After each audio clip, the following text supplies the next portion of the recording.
You play to win the game. Foul ball by Gar, 0-1. Hey, who wants to have some fun? You gotta give us a shot! Great moments are born from great opportunity. No. Oh my goodness, Valentine! No. Oh no! 1, 2, we rolling. Welcome in. Man, finally, it's about time. It's finally good to be in front of a mic. Had a little technical difficulties here on the pilot episode, but it is Friday, November 21st. It's a great day under the sun. Here live from the SS Edmund Fitzgerald Memorial Studio in an undisclosed location somewhere in America. I am Leo Groceries, and you are listening to We Talk Ball. Now, before I introduce my co-host, and our producer, of course, great producer, I have to tell you how excited I am for this venture. This has been in the making for over a year now, and we're bringing back old school national sports talk radio style show because, like, current sports media, they've lost the plot. If you turn on any sports TV station, everything they're running is all clickbaity, headline-grabbing, over-manufactured debate shows where the host's egos is all they care about. And when reality sports shows should just kind of be like the same format as you and your buddies all on the couch, just chopping it up, talking some ball. And now with that being said, it's time to introduce and get the ball rolling here and introduce the guy who helped make this all happen. Ladies and gentlemen, I yield the floor to the one and only Big Gar. Thank you, Leo. Here we go. We got the Gar, Big Gar here, whatever we're feeling for the day. We can flip between the two. And like Leo said, we're just trying to get this down to something simple of we talk ball. Nice and easy, couple guys on the couch talking, sharing opinions, and not trying to be clickbait sports talk media. Exactly. Like this, like the conversations we'll have on this show are the exact same conversations we'll have drinking beers on a Friday night, watching basketball, or on a Saturday, college football Saturday. It's just all good fun, just literally talking sports the way it was supposed to be meant. And with that being said, we'll introduce our wonderful producer who did all of the fixed all the technology issues we had today. He was troubleshooting. This is the bloodline behind the podcast. What is up, everybody? It's Producer Q in the house, ready to share all the great sports takes. Let's do it. Thank you, Producer Q. Can't wait to get started. That's why he's the third mic. So we'll start a little bit of background. We'll give everyone's favorite teams and everything, and just so we can get everyone a point on where everyone is on the bias scale. So I'll start with this. The Gar, big Steelers fan, Orioles, Penguins, tiny bit of OKC Thunder. Jesus, you're everywhere, man. Wait, what is that split? Yeah. Baltimore and Pittsburgh? We need to hear the background of that because the background goes all the way back to the first Gar, my father. Not really the first Gar. Thunder.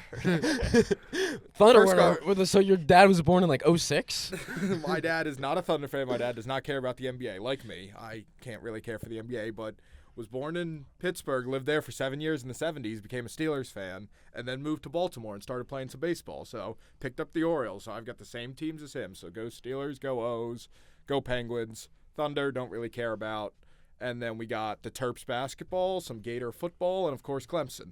Oh yeah, it's a lot of teams, but hey, it's still less teams than Producer Q. Producer Q's got a lot of teams. I have a bunch of teams. A lot of people. I mean, you are a New Yorker, true and true. Yeah, I'm Giants, Yankees, Knicks. The classics. Then I grew up like a Notre Dame football fan, St. John's. Oh, basketball. get Notre Dame out of here. The Johnny's is respectable. You're from New York. Johnny's is very respectable. But now I'm a diehard Colorado football fan. And that's purely because of Prime, right? Yeah, dude, what the Sanders family does. He's drinking the Kool-Aid, and the Kool-Aid's not good anymore. Dude, he got Miss Peggy to a bowl game. That is phenomenal. I'm just I love the He culture. did lose that bowl game, by the way. Just want to put that out there. I'm on board with you. I'm a Prime fan. I love what he did at Jackson State. Love what he's starting to build at Colorado. Forget about his son too. He will be a future Hall of Famer. I'm calling it right now. Shiloh? In the Twitch, which is great, man. They dominate everything they do, that Sanders family. Yeah, because Deion Jr. is really good behind the camera. He's great. We'll talk more about this when we start talking about an NFL preview this weekend, and we can hear our thoughts on Shedeur against the Raiders. Yeah. But let's let Leo Groceries give himself a little introduction, Yeah, and then we so can get the ball rolling. I don't know what you guys think, but a lot of people say I have a Chicago accent. I don't know what your guys' thoughts on that. I don't know. I don't really hear it. I don't know. Really, everyone I hear say it a little bit, but a lot of people hear it when I say Chicago. Like when I Yeah. say Chicago. I can hear it there. But as you could predicted, I am a Chicago sports fan. I mean, we got obviously the Cubs, grew up on them. Getting back into the Blackhawks because they were a staple of my childhood. Is that because of a certain fella named Connor Bedard? I mean, they're just. Did you see they brought back the black jerseys? I did. I like That those. I'm Those are so quite excited for nice. that. Those are some of the best. Like the Can't go Blackhawks have wrong some of the with best those. uniforms in all of sports. So I'm finally getting back in the Blackhawks because they're fun to watch again. But 3 cups of my childhood.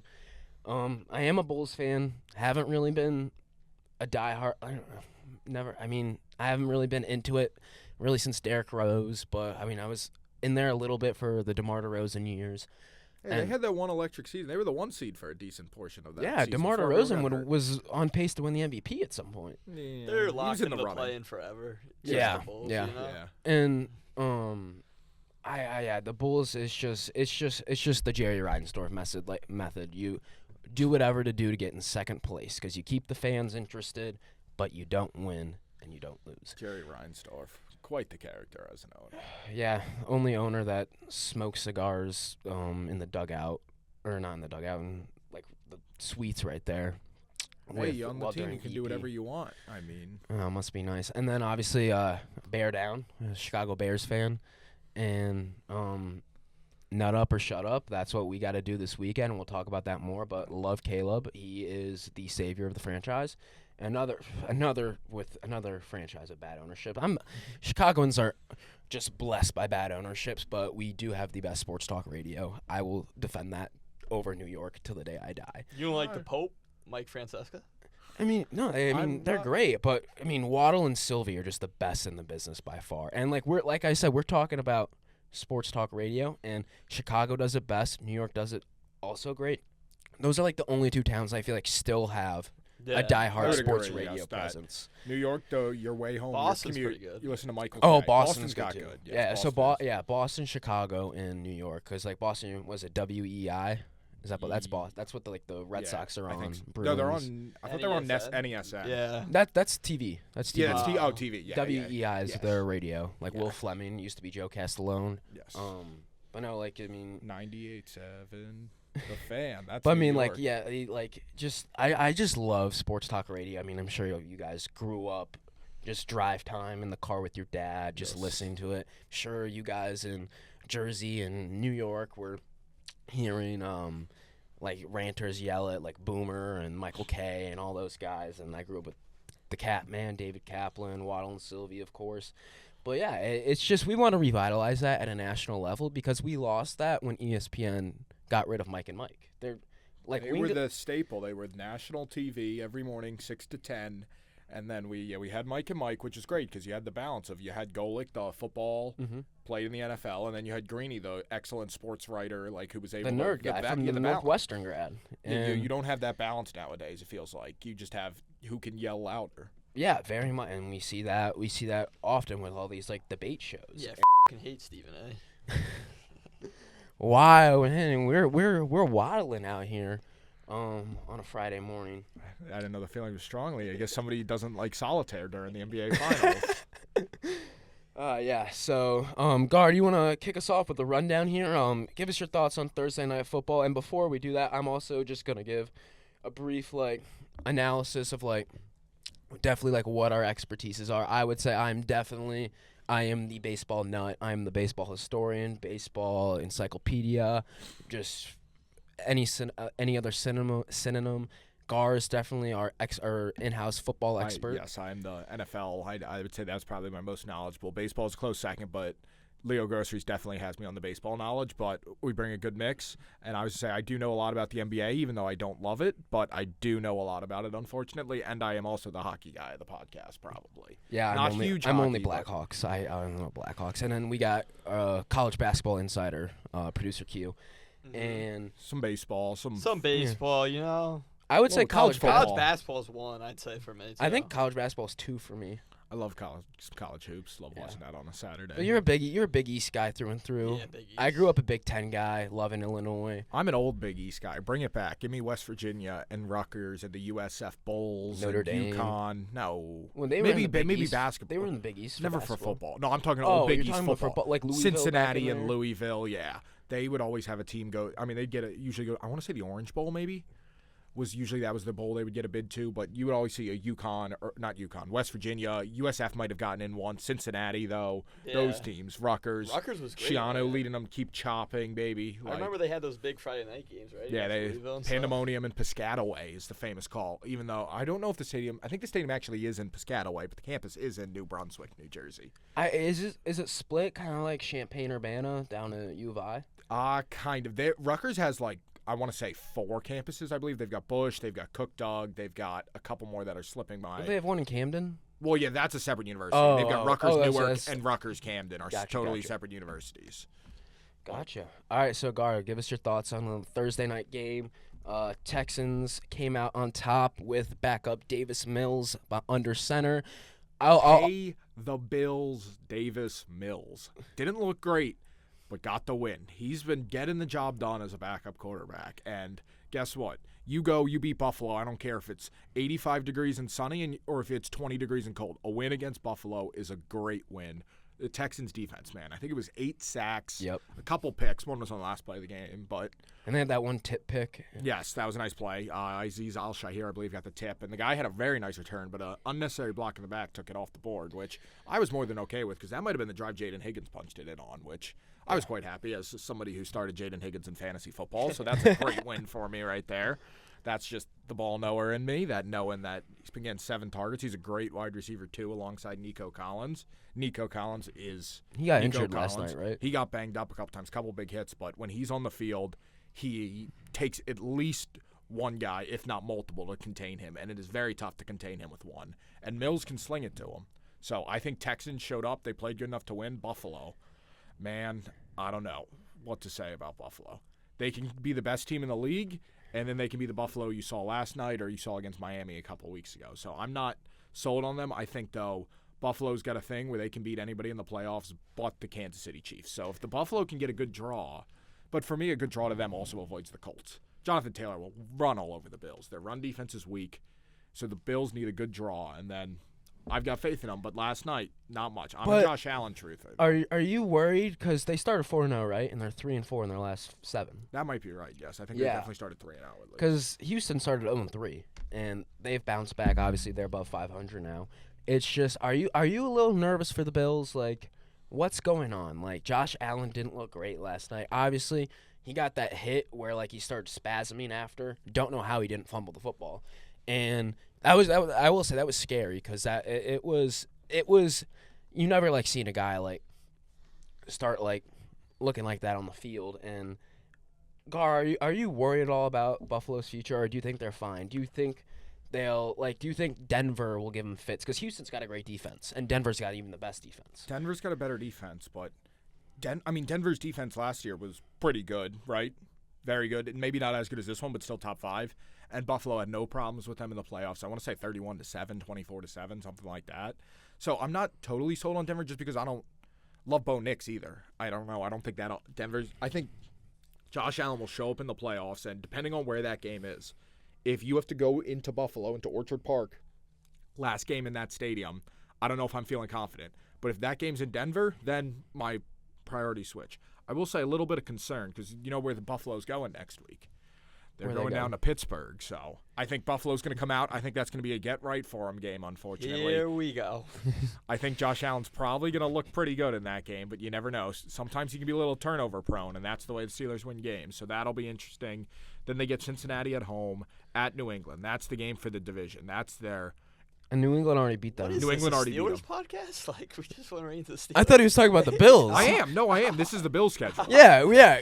Producer Q, like This is Cincinnati at New England at more Cleveland. working on the tech, less. Then they get the Birds and then the Jets. So that is 3 wins at least, and then you have toss-up games at the Steelers, at New England, and with the Eagles. toss-up game. That's a win for the Bills, Steelers, because Steelers against good teams, man. against, I don't know. I think the Bills are going to win that, but I wouldn't say that. I wouldn't chalk it up to an easy win like I chalked up the Jets game and the Browns game. I love me some Coach T. Yeah, he always wins the big games. We do not care. Anybody else have any good thoughts on Thursday night and the performance other than just Houston defense looking great? How about that 4th and 27 play? I know the Bills That was a good lost, play, yeah. Hook and ladder, Yeah, man. the hook and ladder was nice. You can't go wrong with a hook and ladder. That was a great play. I'll also say, I mean, you mentioned fantasy. James Cook did wonders for me. He had that great, what was it, like the first touchdown of the game where he got that 45, block from Reggie Gillum, and he just clogged up the lane. I love me some fullbacks. Oh yeah, I mean, that's a lost art. Just like sports talk radio, fullbacks are a lost art. There we go. And then obviously Khalil Shakir had a great game, and We have a bad fumble though. He did have the bad fumble that cost Buffalo a lot. But I wanted to bring up Khalil Shakir because there's someone currently in the SS Edmund Fitzgerald Memorial Studio who once claimed he could tackle Khalil Shakir, and I want to give him the platform to defend that take. I will say I don't think the claim was I could tackle. I think the claim was I would not get trucked by him, which I guess therefore is a tackle in its claim. But it was during the Steelers-Bills playoff game, and the Steelers couldn't stop a nosebleed, and they were letting Khalil Shakir run through them like me against a Pee Wee team. So I was getting a little fed up, and I wanted to light a fire under those guys. And that was when Money Mason saved Christmas. And I really thought the Steelers had a chance, but we might be seeing Mason Rudolph this weekend, so we'll see. I mean, yeah, that was an interesting thing they're especially talking on, is if you're a Bears fan, do you want to play Mason because you have a better chance to win because he's not as good as Aaron, or do you want to play Aaron and just beat Aaron? Because there's a lot of people saying they want a Corey Wooten, Brett Favre Aaron. And now I think that's a little crazy. I wouldn't wish for injury. No, on you never you cheer never for root injuries. but Aaron Rodgers is a top 3 hated Chicago person in Chicago, probably up there with LeBron and Cody Parkey of all time. Cody Parkey's definitely high. Yeah. Reinsdorf, yeah. I mean, you could go a lot. I mean, like Steve Bartman. Yeah, Steve Bartman was it for a while, and.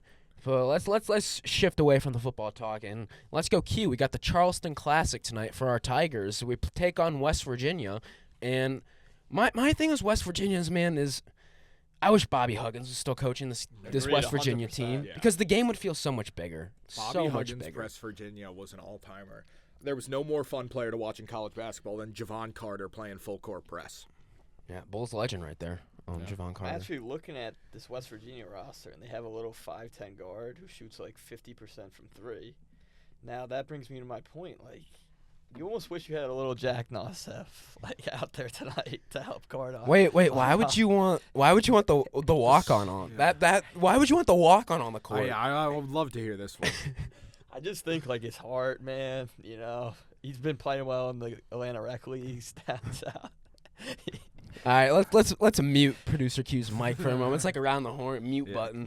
But no, I think Clemson. I think it'll be a great game. I think they're gonna bounce back from that loss at Georgetown. Yes. I mean, I agree. They played North Alabama in between the two and looked great versus North Alabama. RJ Godfrey had a great game and friend of the program, RJ.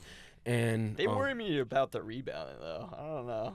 I feel like they're not out rebounding these mid-major teams. Like, how about when we play Duke and UNC? Like, I feel like we're gonna struggle. And I think a problem with that is we don't have a single guy who's taller than 6'10" on the roster. Yeah. No, is Godfrey 6'10"? Is he still? No. Nick Davidson 6'10". Nick Davidson 6'10". Yeah, Godfrey's like 6'8", I believe. Yeah, I mean it's a different team, so I can't really use this excuse. But the last couple of years, everyone's been used to Shefflin getting all the rebounds and doing all the dirty work. And I mean, none of these guys really even played with Shefflin. I guess Godfrey did 2 years ago. Dylan Hunter did. Dylan Hunter did, but Dylan Hunter, he's a guard. I expect 3 rebounds a game. Dude, Brownell's a portal god. I mean, he is a portal guy. Gerard, Zachary. I wouldn't the list say goes on. God, but he is a great. I mean, like I would say he is a good portal guy. I mean, we talk about this. Like the last 3 years have been the best 3 years in Clemson basketball history, probably. I mean, it all started when bringing in a great culture guy like Brevin Galloway, great energy guy, and it helped having 2 NBA players on that team, not named Brevin Galloway and. I mean, Hunter Tyson, PJ on Holliger. that team? Are you gonna say Jack Nosson? Oh my! Set him up for that one. That's all me.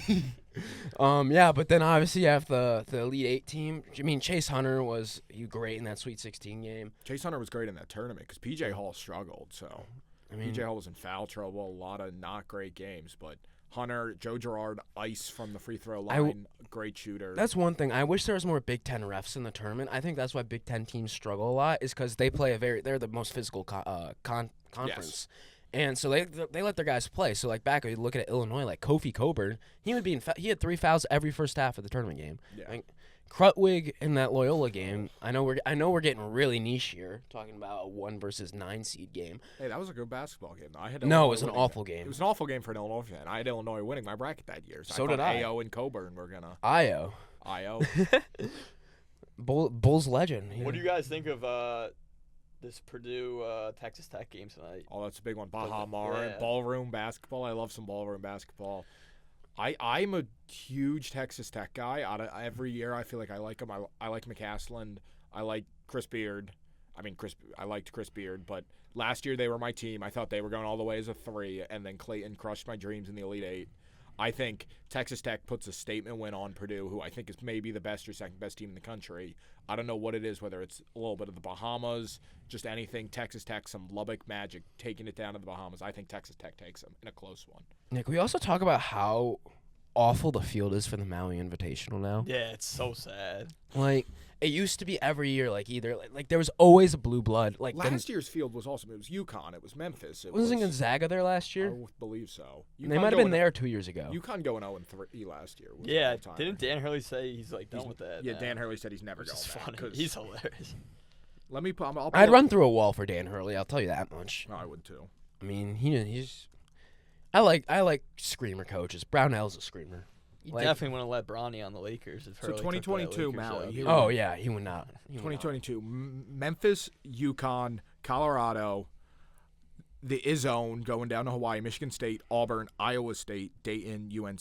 Like, that's a great tournament. Having Auburn and Iowa State, Auburn was probably the number 1 team all regular season. Iowa State was top 10 the entire season. Got up high in the first round of that tournament. Great. Having the brand in UNC, having Michigan State and Izzo, who ended up losing to Memphis, and Memphis almost won the whole thing, but Auburn took them down in the finals, which was crazy run for Memphis. Good for Memphis. Like, that built a resume, and that got them into the tournament.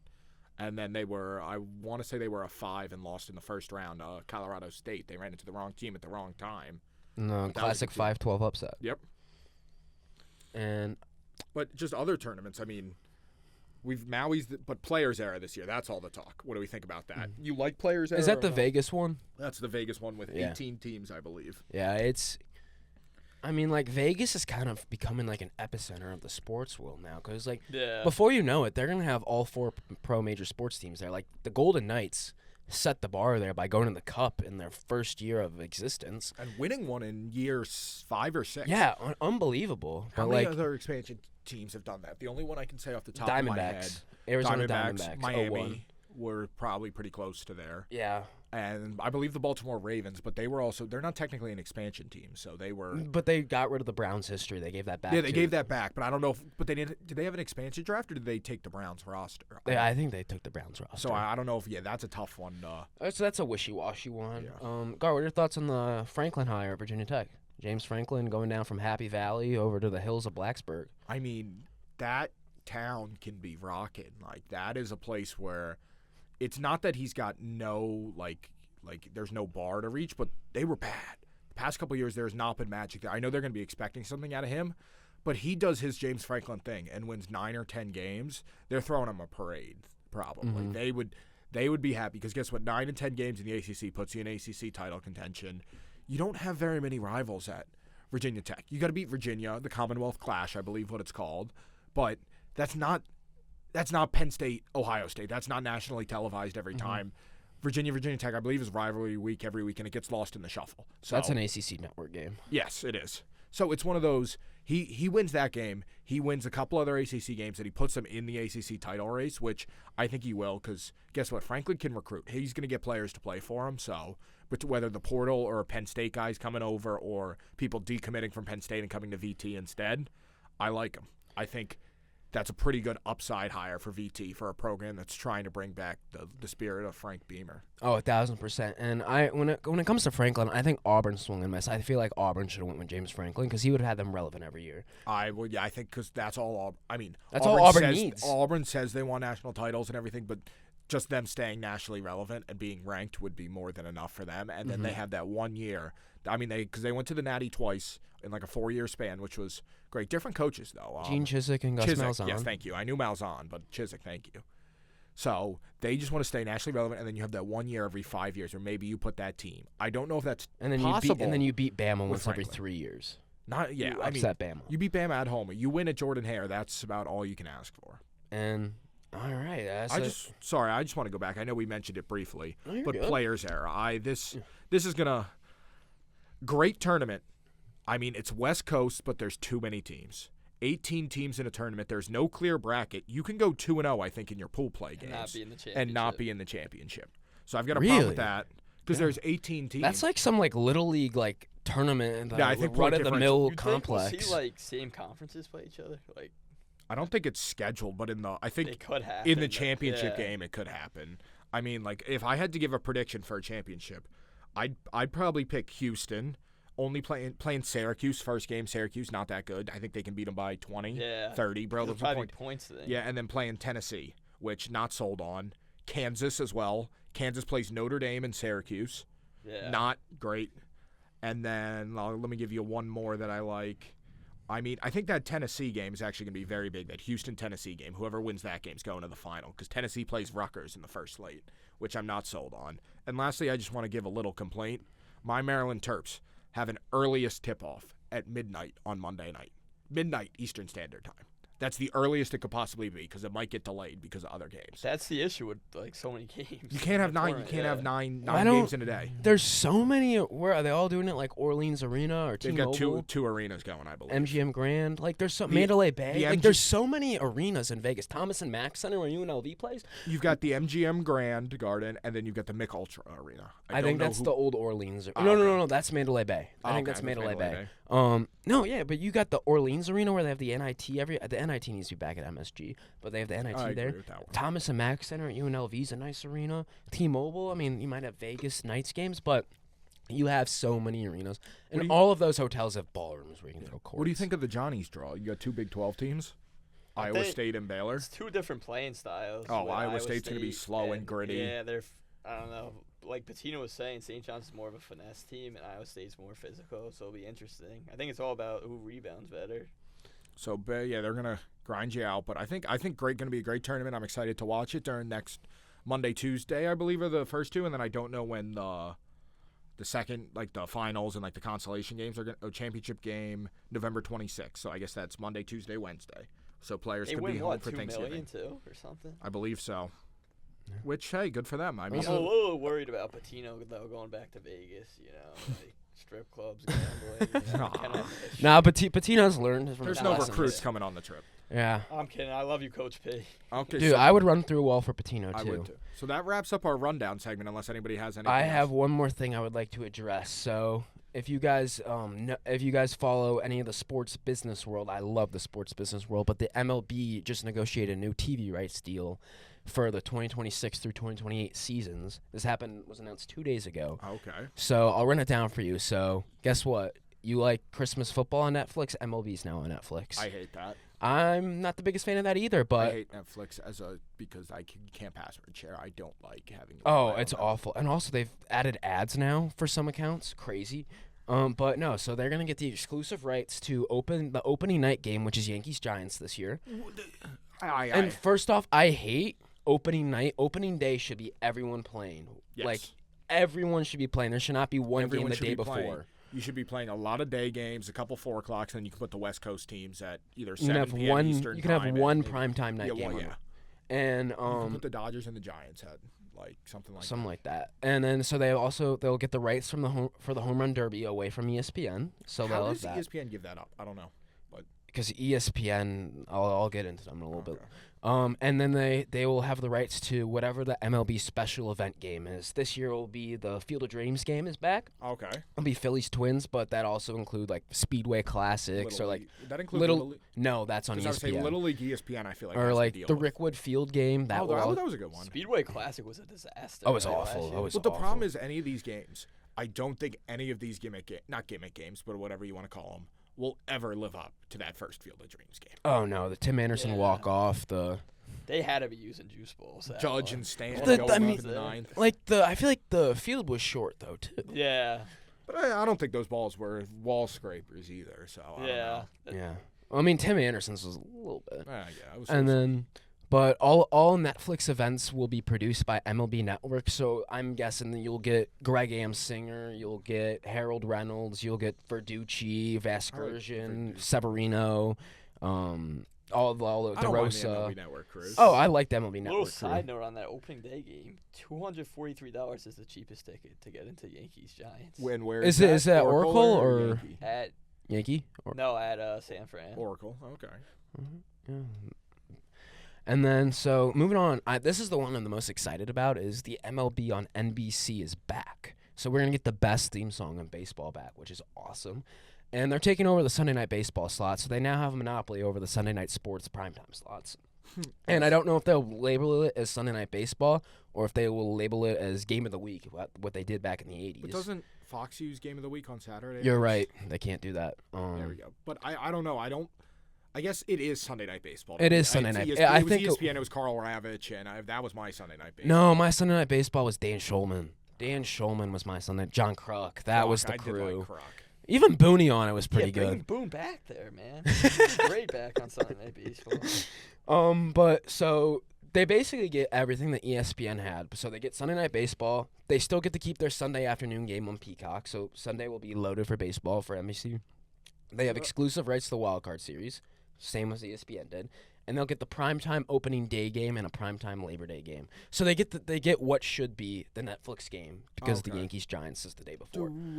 Do you know, does this impact, will there still be a Sunday leadoff Roku game? Because I'm not a fan of that as somebody. I think that will be strictly Peacock. Okay. And I don't then- have Peacock either, so I don't love that either. But what can you do? Do you guys get I the use my Amazon girlfriend's Prime Peacock games, account. too?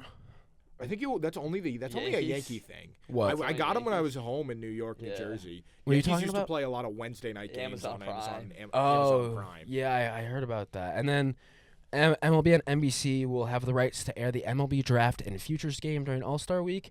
And then they'll have a daily Peacock game for out-of-market viewers. So they'll have baseball like every that. day. So kind of like the MLB free game of the week on the MLB. Yeah, and then I'll run down real quick before I give you the plan for how NBC should do Sunday Night Baseball real quick. ESPN Baseball will get one national midweek game a week, or not a week, they'll get 30 total. And they'll have the rights to MLB TV through the ESPN app, similar to NHL. I think that's not great. I think that's bad for the fan, because I think the MLB app is honestly pretty nice for out-of-market. And then Fox everything at Fox stays the same. Everything at TBS still stays the same. Fox has All-Star Game, World Series, postseason, Saturday primetime. NBC has postseason, LCS and LDS, and then Tuesday night game. TBS keeping their midweek game. Mhm, I the like Tuesday the night TBS game. crew. Pedro. Yeah, it's a great I'm crew. Jimmy Rollins. Jeff I think is Francoeur on the Frank call, Gore. Ron Darling. Yes. I'm just trying to think of who's in there, not inside the MLB booth, like whatever. Curtis Granderson. Yes, I forget what it's called officially, but It's something like that. And then Apple TV still gets their Friday game, which I never watch the Apple TV games I because don't- it's so hard to watch. I don't like their broadcast. I love Pedro in the studios. Pedro's Oh, funny. yeah. Talking about the TNT Oh, yeah. studio. Yeah, and he's also on the MLB Network studio. I mean, even as a Yankee fan, the guys that hate on the Yankees is hilarious. Like, Oh, yeah. Pedro. Yankees lose. Yankees lose. All right, so here's my plan for how MLB on NBC will revitalize Sunday Night Baseball. So first off, play-by-play. I have a short list of 3 guys and then 1 guy if the other 3 decline. But if I'm an exec at NBC, I'm making sure the first 3 guys don't decline. So my first, Matt Vasgersian. He may, now with the MLB on Netflix, he may have that role, but that's not, I think they go for Vasgersian. He's energetic. He was the Sunday night guy. I didn't like the dynamic between him and A-Rod on Sunday Night Baseball. No, yeah. But I like Vasgersian calling like games. Vasgersian. I like him calling big games. He gets, like, him calling David Bodie's Grand Slam. Like, that was awesome. Him calling Ohtani, first pitch crushing. Lindor's First Grand pitch Slam. swinging, first pitch crushing. That was a great call. And then Dan Schulman would be my number one. But he stopped doing Sunday Night Baseball because, I mean, I think he has a family. He likes doing the Toronto games, staying in Toronto. Which is respectable. Yeah. But if you give him a big, there's always a number. There's always a number. And then my third one's Jason Benetti, the former White Sox guy, who's now the Tigers guy. Great story. Also, shame on Jerry Reinsdorf for having a sour situation with Benetti. He was a diehard White Sox fan, and now he has to go call Detroit Tigers games. And then my fourth one, if the first three decline, is Kevin Brown, and I know Gar will like that one. I would love that one, but I also don't want to lose him on any Orioles game. So true. Well, he's got a weird ESPN deal. So yeah, because he does college basketball. He does. Oh well, yes, but that doesn't impact the baseball season. He does ACC basketball a lot. He also does softball. He does College World Series and Supers. Know that. So yeah, there's always that month in like June when the Orioles lose him and Ben McDonald because Ben McDonald does baseball. He does College World Series. He does College World Series. So they lose those two for a little bit of a month. So it's Palmer and a couple of the other Masson guys who take it over. So I don't know what if he would be able to if he wants to give up softball and basketball. So I don't know how that would work unless they could work around. You give up the softball and basketball to get the Sunday night gig. You probably would, but it's also one of those. Yeah, you probably would. What's the deal with the 6 small market teams like? No, they're ESPN all bought exclusively on ESPN. So they don't have their own thing anymore? They don't have their own channel. They're just on the ESPN I hate app. that. That's I awful. love local networks. Like, who's going to announce those games? Like, Oh, well, they'll still have the same announcers. Do you know who was it? What teams do you? I think it was the Guard. I can look that up. It was 6 small. I think Arizona was one of Guardians them. were San one. Diego was all the one of them. teams who have been in fights with their networks. Yeah. Bally Sports bought a bunch. Like, And then, how hard is it to survive? Surprisingly, the Brewers escaped it. well, they have whatever the FanDuel, they're whatever used to be Fox Sports It's FanDuel, Wisconsin. Milwaukee, yeah, FanDuel. Well, yeah. 'Cause I know the And Bucks then are. I actually love the game analyst. I want to hear your guys' opinion on this, but I'm picking. I want a 2-man analyst booth, so a 3-man booth for the game, and I want 2 of the best personalities from like the last 2 decades of baseball. I want Ryan Dempster, who calls Cubs games on the occasion, great announcer, also on MLB Network, and then this one would be if Brady can go to the booth right away, so can this guy, Joey Votto. I think Joey Votto would be an I would awesome like guy. Votto. He's a great personality. Yeah, he'd be awesome. in I the think booth. he would be awesome. I think he's taken minimum of a year off because he's a family man. I feel from what I know, I think he's going to take at least a year off. But I would love to see Votto in the booth. I think that's a great. Because he retired in 24, right? He is that where he tried to do the Blue Jays experiment? Was that this year? Or was No, that was oh, last. okay. He's been like a year and a half off now. Retired. Okay, so maybe he could go straight to the booth actually. And then so for my studio, but I think the 3. I think if you can get Vasgersian, Votto, and Dempster, it's perfect. Chef's kiss. And then studio host. If you want to go a more traditional route, Greg Amsinger from MLB Network is honestly might be my favorite studio host of all time. I love Greg Amsinger. And then this guy got shafted by MLB Network a couple years ago, but Chris Rose. I think Chris Rose would be another great guy. I know he's on John Boy now, but Chris Rose getting. I enjoy the John Boy content from time to time. Yeah, and then if NBC wants to get a little more edgy, like go the ESPN Fox route with McAfee or Portnoy, they get Jared Carrabis to do the studio host. They're not going to do that. No, they're not going to. But if they wanted to go that route, They could, yeah. That's the guy they could bring in. And in my options for studio analysts, I have CC Sabathia. He'd be perfect. Him and Ryan. Was it Ryan Rucco? How do you pronounce his last name? Ryan Rucco. Yeah, Ryan Rucco. R2C2. Great podcast. Nick Swisher would be phenomenal on TV. Got too much Yankee bias. I'm not Yeah, even I know. finished. I'm not. I'm also listing options. Eric Hosmer, he Okay, I like digging deep. I think he does great work. Trevor May is phenomenal. Trevor May is very good. He is one of the most like informative baseball. Like just from watching, I learned so much just watching from his YouTube videos. It's phenomenal. I think Dexter Fowler would be a great guy. He does a little bit for Marquee with the Cubs. He does studio work. Trevor Plouffe, if you get obviously that would work if you get the Chris Rose connection there, but that might be too John Boy biased. But MLB owns John Boy now, so. And then my last one's Adam Jones. I feel like Adam Jones would be a great guy. I like Jonesy. Just got into the Orioles Hall of Fame last year. I think that would be a very great studio. Just any combination of those guys. So yeah, so that is my plan for MLB and NBC. What would you guys grade it? Sunday Night Baseball. I will get us back to the days of good old John Miller and Joe Morgan. I would say pretty good. I mean, I would enjoy watching that. I mean, is it realistic? Would it be tough? Yes, but if NBC, which I think they do want to go all in after they just they went all in with NBA. They got Jordan. They're gonna go all in. Yeah, so I could see it. Q? Yeah, I think it's a really good plan. You know, like Gar said, though, is it realistic? Probably not. But we'll see. This is what these couple. Hey, months if you give good old Leo Groceries here a open check, open bank account to get, I'll get my guys. So, all right, Gar, let's grind your gears this week. I mean, this has been grinding my gears for a while, but it's been built up. it's just the transfer portal in college basketball, man. I mean, I respect. Whoa! But how are we gonna win? Brownell's a transfer warrior. Yeah. I at the end of the day, I like rooting for the same team year over year and having some roster. So continuity. it's like a fan. Yeah, it's a fan buy. It's one of those. Just in general, though, like it's tough when you're seeing teams who did very well last year. Like, I mean, I just off the top of my head, like Auburn. Like, I mean. They didn't return much. I know Broom graduated, but what's his face? The Chad Baker-Mazara, who's 24 with probably 27 with 3 kids. He left to go to USC for zero good reason. I mean, I just don't understand. Why do you leave a better team? And he left before Pearl. Yeah. So that had no impact. Like, it's just things like that. It's Maryland. Okay, they got a new coach, so that kind of makes sense why people leave, I guess. But it's just one of those. There's no continuation, and it's tough it feels like I have to study at the beginning of the college basketball season because it's who went where. Clemson's team is made up of a Nevada transfer, a Utah Valley, a Georgia transfer who was also a Clemson guy if you count Godfrey. You've got Dylan Hunter, that's about it, from returning that plays, and Buckner, but he's is he a freshman or a sophomore? Buckner is redshirt freshman. Redshirt freshman, okay. And I will throw the stat out there. Producer Q is flashing me the signs that we're time sensitive. We need to move on to the next topic. Is 35% of college basketball players have entered the portal last year. Too many. Yeah. I think you should be able to transfer if your coach leaves. Do you get a one-time transfer? I'm okay with a one-time transfer, and then you can get a second if a coach leaves or maybe an injury. But I would say I think guys hopping team after year for a check, it loses me. I think there should be more incentive to stay. I don't know how you would do that, but you losing me a little bit with it when I feels like I have to study to know who's on what team. Gotcha. All right, Gar. Next segment is one of the ones you created, one of your favorites.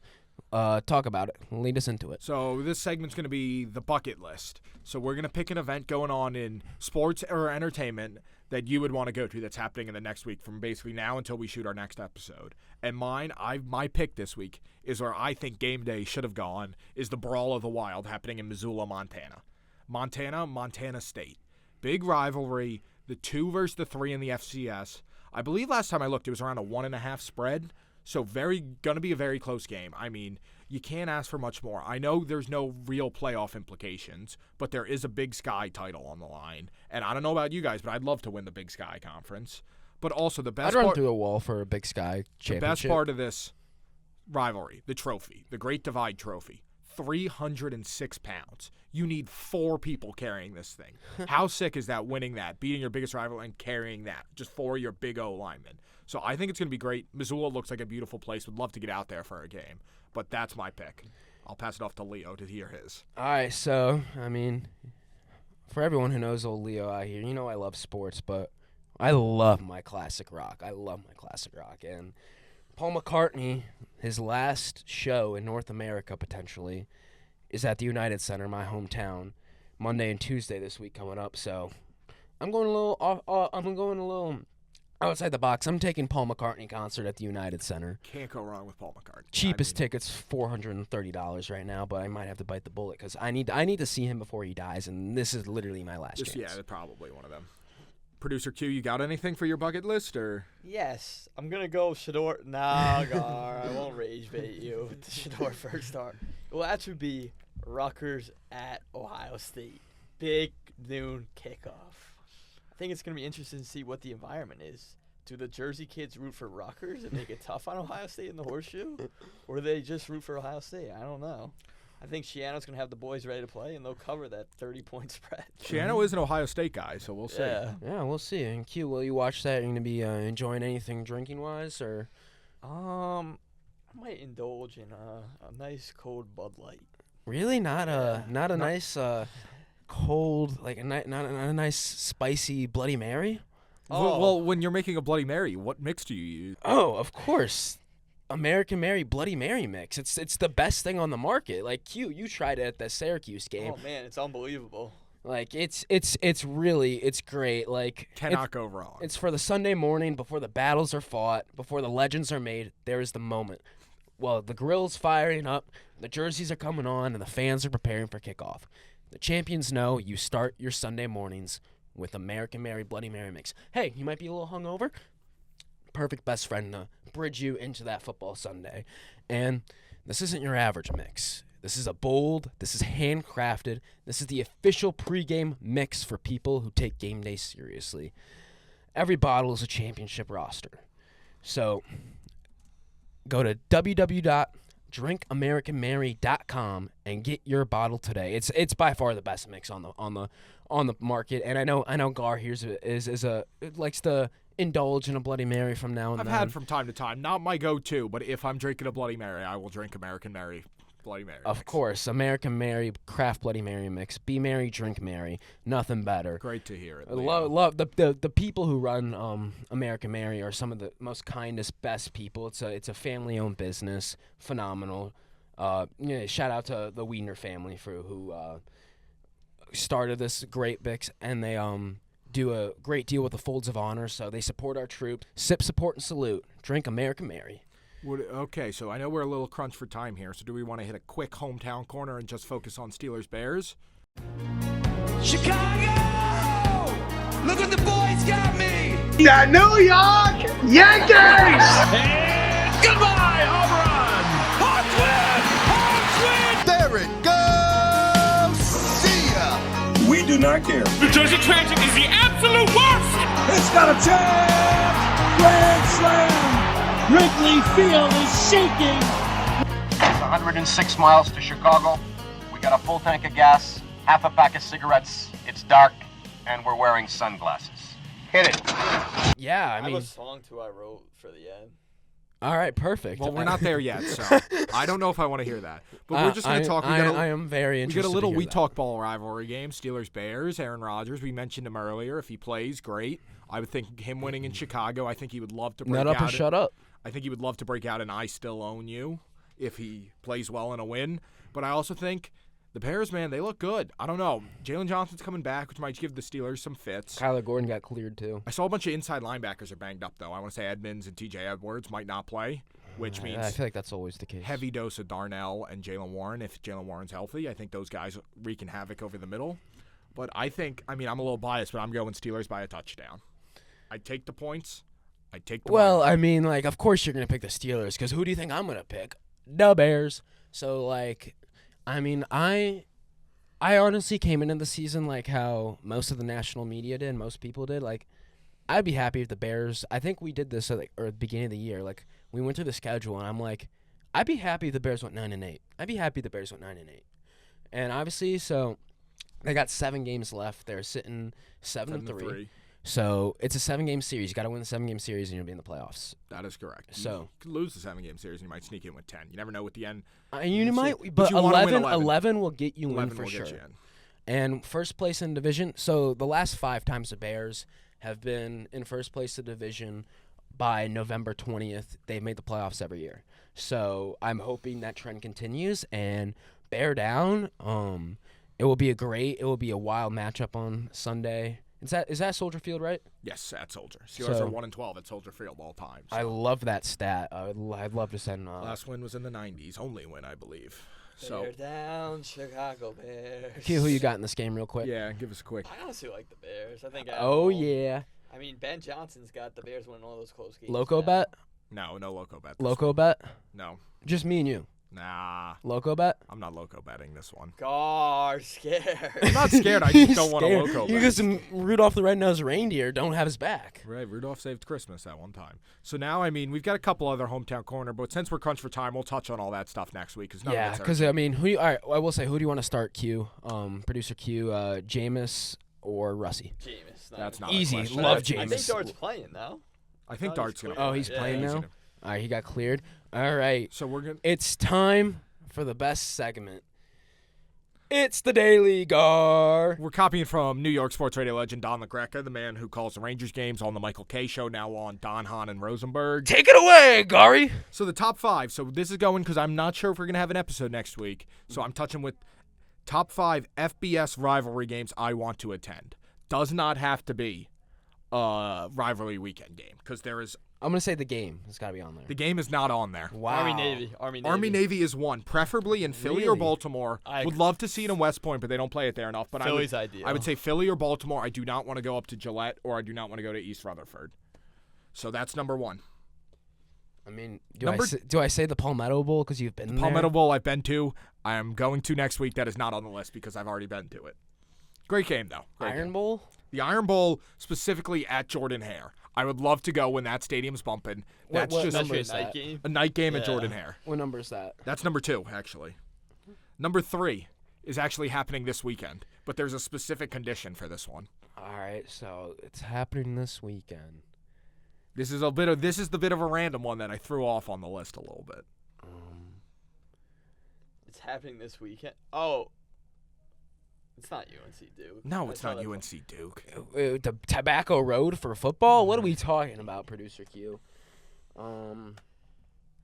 There's a very famous play with this where a trombone, I believe, got run over. Oh, Cal Stanford. The band is on the field. I would love to go to a Cal Stanford game when You're both making fun of my UNC Duke, and we got Cal Stanford. when both teams are good. A Cal Stanford when both teams are good. Like when was the last time they were good? But like Andrew Luck. A game that matters between those two teams. That's a great rivalry. The games never matters. I would like to go to that. What about Colorado State? The Rocky Mountain Showdown? No. But I will say,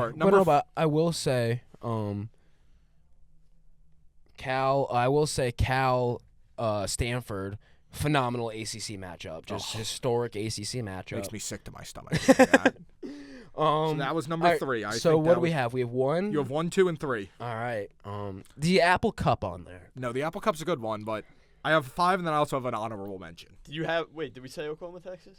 Oklahoma, Texas at Red the River? Texas State Fair. Red River is number 5. I would love to go down there, just see that game, see all the festivities going on, and I think that would be a shootout. Red River, is it Red River shootout, or do they not call it that anymore? Shootout, rivalry. Yeah, Red River rivalry. One of those two they call Both it. work. It's Number 4 is has a little bit of bias, if you know me. Oh, is it the world's greatest cocktail party or the world's largest outdoor cocktail party? No, but very good one, but involves one of those teams. So is it Florida LSU? No, it's Florida State in the swamp. You can't give it away. Well, I mean, over the largest cocktail party. I want to see the game in the swamp. That's but I'll say I feel like maybe Jacksonville's such a mundane stadium, like the TIAA. Yeah, it's the swamp thing. That if they played Florida Georgia in the swamp, then it would be that. And Sanford would be cool. I've been to Sanford. Sanford's a cool stadium. And then the honorable mention, Q knows this is a town I've talked about visiting before. The Egg Bowl. The Egg Bowl in Stark Vegas. I would love to go to that. I feel like this year that's going to be a great game. I think Mississippi State is going to put Ole Miss to the brink, and I think they pull the upset. Wow. Really? I think Jeff Letty. And potentially Lane's last. Is it in Oxford? Yeah, no, it's in Starkville.